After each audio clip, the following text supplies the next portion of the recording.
अभिजात दर्जानंतरही मराठी भाषा अस्तित्वासाठी संघर्ष करत असताना सरकारी कर्मचाऱ्यांसाठी चक्क हिंदीतून परीक्षा घेण्याचा निर्णय म्हणजे महाराष्ट्राची ओळख ही हिंदी राष्ट्र करण्यासाठी केलेली तयारी आहे का, असा सवाल उपस्थित झाल्याशिवाय राहत नाही।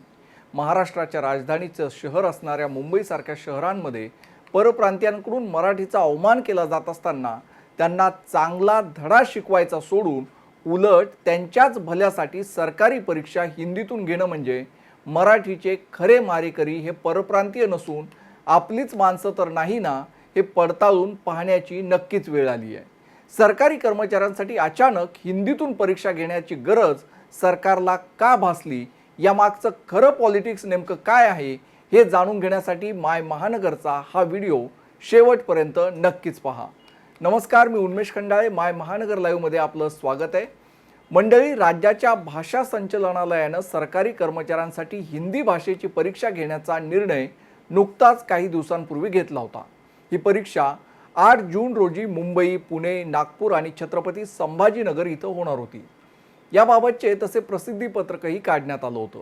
मराठीच्या महाराष्ट्रात सरकारी कर्मचाऱ्यांसाठी चक्क हिंदीतून परीक्षा घेण्याबाबतचा हा निर्णय आणि हे प्रसिद्धीपत्रक पाहताच अनेकांच्या तळपायाची आग मस्तकात गेली। यावरून मोठा वाद निर्माण होताच हा निर्णय मागे घेण्यात येत असल्याचं मराठी भाषा मंत्री उदय सामंत यांनी तातडीनं जाहीर केलं। परंतु या मागचं खरं पॉलिटिक्स तर यानंतर सर्वांच्या लक्षात आलं। नुकत्याच काही दिवसांपूर्वी मुंबईतील अनेक परप्रांतीय रिक्षा टॅक्सी चालक महाराष्ट्रात मराठीची सक्ती केल्यानंतर ती शिकून घेण्याऐवजी या विरोधात थेट संप पुकारण्याची भाषा करत होते। अनेकांनी तर मुंबईतून आपला गाशा गुंडाळून आपल्या गावी देखील जाण्याची तयारी केली होती। शिवसेनेचे परिवहन मंत्री प्रताप सरनाईक यांनी मराठी सक्तीचा निर्णय घेतल्यानंतर परप्रांतीय अस्वस्थ झाल्याचं दिसून आलं, तर प्रत्यक्षात मात्र त्यांच्या निर्णयामुळे परप्रांतीयांपेक्षा भाजपची पुरती गोची झाली होती। राष्ट्रीय पक्ष असल्यानं हिंदी भाषिकांना दुखावणं हे भाजपसाठी परवडणारं नव्हतं। तसंच मराठी सक्तीचा मुद्दा देखील भाजपसाठी नाकारून चालणारं नव्हतं। इकडे आड तिकडे विहीर अशी अडचणीची परिस्थिती भाजपसाठी शिवसेनेनं निर्माण करून ठेवली। एकीकडे भोंदूबाबा खरात प्रकरणावरून उपमुख्यमंत्री एकनाथ शिंदे पक्षातीलच काही नेते अडचणीत आलेले असल्यानं मराठी सक्तीचा निर्णय घेऊन शिवसेनेनं भाजपला जेरीस आणलं होतं। अखेरीस मराठी शिकण्यासाठी 15 ऑगस्टपर्यंतची मुदत मिळाल्यानंतर हे प्रकरण थंडावलं असलं तरी भाजप आणि शिवसेना यांच्यातील एकमेकांवरील कुरघोडीच्या राजकारणानं दुखावलेल्या हिंदी भाषिक मतदाराची नाराजी मात्र कायम होती। त्यामुळे या दुखावलेल्या हिंदी भाषिक मतदारांना पुन्हा आपलंसं करण्याचं आव्हान हे भाजपसमोर होतं। त्यासाठी भाजपलाही हातपाय मारावे लागणार होते। त्यामुळं भाजपकडूनही डाव खेळण्यात आला। यावेळी तर भाजपनं स्वतःचा एकही प्यादा न वापरता चक्क प्रतिस्पर्धी मित्रपक्षाच्या गोटातील आपल्या छुप्या भिडूकडूनच अशी काही चाल चालली की शिवसेनेलाही जशास तसं प्रत्युत्तर मिळालं। सरकारी कर्मचाऱ्यांसाठी चक्क हिंदी भाषेतून परीक्षा घेण्याचा घाट चक्क शिवसेनेचे मराठी भाषा मंत्री असणारे उदय सामंत यांच्याकडून घालण्यात आला। उदय सामंत हे जरी शिवसेनेत असले तरी उपमुख्यमंत्री एकनाथ शिंदे यांच्यापेक्षा ते मुख्यमंत्री देवेंद्र फडणवीस यांचे अधिक निकटवर्तीय म्हणून ओळखले जातात। उदय सामंत यांच्या निर्णयामुळे शिवसेनेपेक्षा भाजपलाच अधिक फायदा झाला।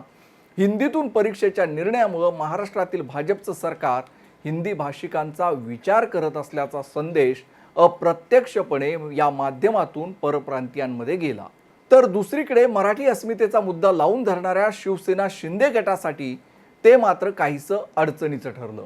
कारण मराठी अस्मितेचा मुद्दा हा आधीपासूनच शिवसेनेच्या नेहमीच अजेंड्यावर राहिला आहे।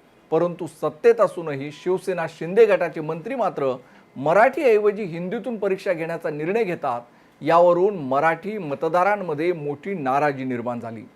याचा फटका त्यांना भविष्यात निवडणुकांवेळी बसू शकतो, हे काही वेगळं सांगायची गरज नाही आहे। तसंच उदय सामंतांच्या या निर्णयामुळे शिवसेनेबाबत संशयाचं वातावरणही तयार झालं। कारण एकीकडे शिवसेनेचे परिवहन मंत्री प्रताप सरनाईक रिक्षा टॅक्सी चालकांसाठी मराठी सक्तीचा निर्णय घेतात, तर दुसरीकडे त्याच पक्षाचे मराठी भाषा मंत्री उदय सामंत हे नेमका उलटा म्हणजे चक्क हिंदी भाषेतून परीक्षा घेण्याचा निर्णय का घेतात, पक्षाचं नेमकं धोरण काय, हा दुटप्पीपणा का, असेही सवाल उपस्थित होऊ लागले.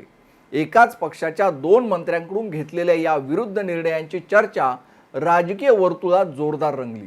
एकीकडे परिवहन मंत्र्यांनी घेतलेल्या मराठी सक्तीच्या निर्णयाच्या माध्यमातून उपमुख्यमंत्री एकनाथ शिंदे यांनी त्यांचे छुपे प्रतिस्पर्धी मुख्यमंत्री देवेंद्र फडणवीस यांना अडचणीत आणलं होतं, तर दुसरीकडे मराठी भाषा मंत्री उदय सामंत यांनी सरकारी कर्मचाऱ्यांसाठी हिंदी भाषेतून परीक्षा घेण्याचा निर्णय घेत मात्र अप्रत्यक्षपणे देवेंद्र फडणवीस यांनाच एक प्रकारे मदत केल्याचं राजकीय वर्तुळात बोललं जाऊ लागलं.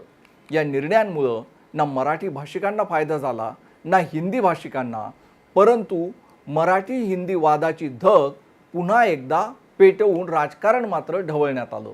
ना मराठी सक्ती लागू झाली ना हिंदीतून परीक्षा घेण्यात आली, परंतु दोन्ही पक्षांनी मात्र या वादातून आपली राजकीय पोळी व्यवस्थित भाजून घेतली. या वादात ना कोणी जिंकलं ना कोणी हरलं. मंडळी, हेच यामागील खरं पॉलिटिक्स होतं, आणखी दुसरं काही नाही. ही माहिती तुमच्यापर्यंत घेऊन आले होते आमचे प्रतिनिधी रामचंद्र नाईक आणि तुमच्यासमोर सादर केली ती उन्मेष खंडाळे यांनी. ही माहिती तुम्हाला कशी वाटली याबद्दलची तुमची कमेंट ही नक्की कळवा. तसेच हा व्हिडिओ आवडल्यास लाईक आणि शेअर करायला विसरू नका. असेच माहितीपूर्ण व्हिडिओ आणि बातम्यांसाठी माय महानगर लाईव्हला सबस्क्राईब करायला देखील विसरू नका. धन्यवाद.